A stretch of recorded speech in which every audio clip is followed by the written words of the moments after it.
Hai. Hola sobat semua, sehat kan? Sudah makan? Seperti biasa Okebis Oke Abis akan menemani hari kalian agar lebih sempurna.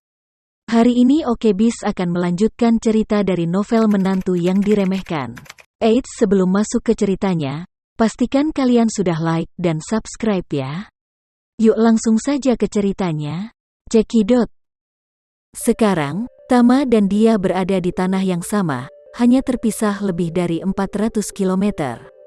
Jika dia mengemudi, dia bisa sampai di sana dalam 4 atau 5 jam, kalau naik Shinkansen, akan lebih dari 2 jam. Saat memikirkan Tama, yang memikirkannya sepanjang malam, hanya beberapa jam berkendara darinya, Nanako sangat ingin bertemu dengannya. Namun, ketika dia memikirkan ketidaknyamanannya sekarang, itu pasti akan diketahui oleh ayahnya ketika dia melihatnya di Tokyo, dan dia hanya bisa melepaskan ide ini dengan enggan. Pada saat ini, awan gelap pekat di langit diam-diam tersebar di beberapa titik, dan satu demi satu bintang secara bertahap muncul dari awan. Nanako menghela nafas dan berkata pada dirinya sendiri, sepertinya malam ini tidak ada salju. Setelah itu, dia meletakkan ponselnya, mengendalikan kursi roda dengan kedua tangan, meninggalkan halaman yang sepi, dan kembali ke kamarnya. Dengan bantuan pembantu, Nanako berendam di pemandian air panas sebentar. Rasa sakit di tubuhnya masih sangat serius. Hampir 24 jam menderita sakit sepanjang waktu. Awalnya, dokter menyarankannya untuk memakai pompa analgesik. Pompa analgesik adalah alat yang dapat secara otomatis memasukkan cairan dengan kecepatan konstan dan dapat terus-menerus mendorong obat pereda nyeri ke pembuluh darahnya. Secara umum, orang yang terluka parah atau baru saja menjalani operasi harus memakai pompa analgesik, yang dapat meredakan sebagian besar rasa sakit. Tapi Nanako enggan menggunakannya. Itu karena obat penghilang rasa sakit akan menyebabkan kerusakan tertentu pada sarafnya. Setelah obat penghilang rasa sakit telah digunakan dalam waktu yang lama, akan lebih sulit baginya untuk pulih di masa depan, dan kemungkinan besar dia akan menjadi cacat yang tidak dapat lagi berlatih seni bela diri. Oleh karena itu, dia mengatupkan giginya dan bersikeras, mengandalkan kemauan yang kuat untuk menahan rasa sakit fisik. Sumber air panas alami di mansion diambil dari mata air panas bawah tanah.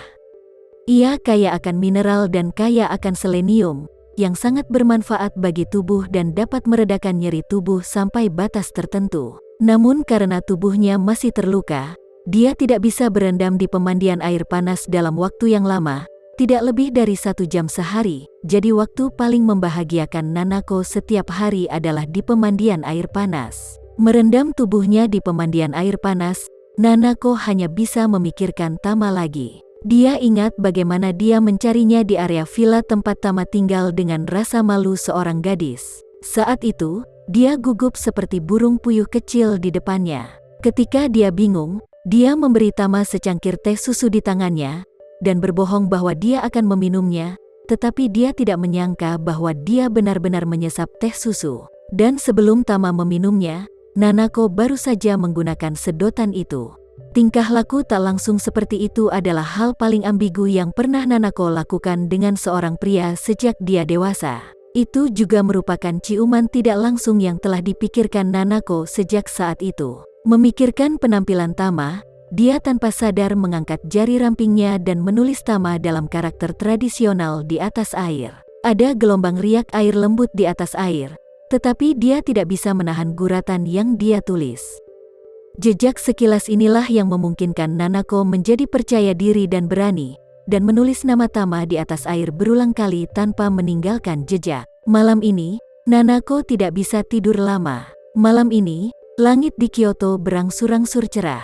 Hujan salju lebat yang diramalkan oleh Departemen Meteorologi tidak kunjung datang. Perakiraan cuaca dini hari menyebutkan bahwa akibat pengaruh arus udara, salju lebat yang semula diperkirakan turun tadi malam diperkirakan akan terlambat 2 hingga 3 hari dari rencana semula. Salju tertunda, dan Nanako agak menyesal. Dia selalu merasa bahwa ini adalah ekspresi ketidakcantikan Tuhan. Memikirkan Tama, yang hanya beberapa ratus kilometer jauhnya dari dirinya, tetapi tidak bisa terburu-buru untuk menemuinya, sebuah pikiran melankolis tiba-tiba muncul di dalam hatinya. Mungkin Aku tidak memiliki hubungan dengan Tama. Keesokan harinya, Jakarta. Albert bergegas ke gudang untuk menyimpan bahan obat di pagi hari dan secara pribadi mengarahkan staf untuk menyiapkan obat herbal untuk Tama. Pekerja di tempat kejadian mulai mengemas kotak dengan ayunan penuh, dan dia mendesak di samping. Semua bahan obat harus diperiksa secara manual sebelum dikemas untuk memastikan bahwa bahan obat tidak dimuat dengan benar, tidak boleh ada kerusakan, dan bahwa jumlah bahan obat sudah mencukupi. Apakah kamu mengerti? Mengerti, Presiden. Sekelompok karyawan segera menanggapi. Albert Hermawan mengangguk puas dan melanjutkan, sebelum sore ini, pastikan untuk menyiapkan obat pertama dan kemudian mengirimnya ke bandara. Saya sudah menghubungi perusahaan kargo udara dan akan take off pada jam 10 malam. Barang akan dikirim ke Tokyo pada saat yang sama, di kediaman keluarga Sucipto di Surabaya. Selama 20 tahun, tuan tua dari keluarga Sucipto mengadakan pertemuan pagi di aula utama mansion setiap hari. Pertemuan pagi ini seperti dinasti awal kaisar kuno, dan anak-anak keluarga Sucipto harus melaporkan kepada tuan tua kemajuan berbagai bisnis dalam pertemuan pagi setiap hari. Jika ayahnya memiliki perintah, dia juga akan mengumumkannya pada pertemuan pagi. Keluarga Sucipto berkembang pesat, dan ada lebih dari 30 anak dan kerabat yang berpartisipasi dalam pertemuan pagi. Aturan di pertemuan itu sangat ketat.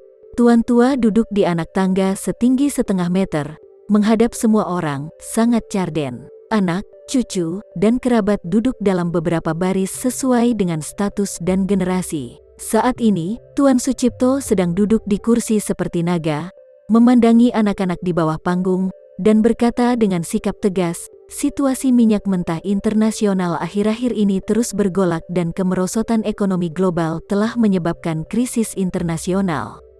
Impor dan ekspor perdagangan akan terpengaruh. Kini banyak perusahaan pelayaran laut yang bergelut. Ini adalah waktu yang tepat bagi keluarga Sucipto kami untuk membeli bawahan dan melawan tren. Kerjasama dengan Jepang harus dipercepat. Keluarga Sucipto adalah keluarga besar yang lahir di Bandung, tetapi telah berdiri di Surabaya selama 1 abad.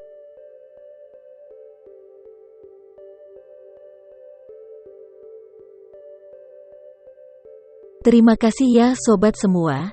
Jangan lupa untuk like, komen, share, dan subscribe ya. Agar kami lebih semangat untuk memberikan hiburan yang menarik lainnya. See you next video sobat.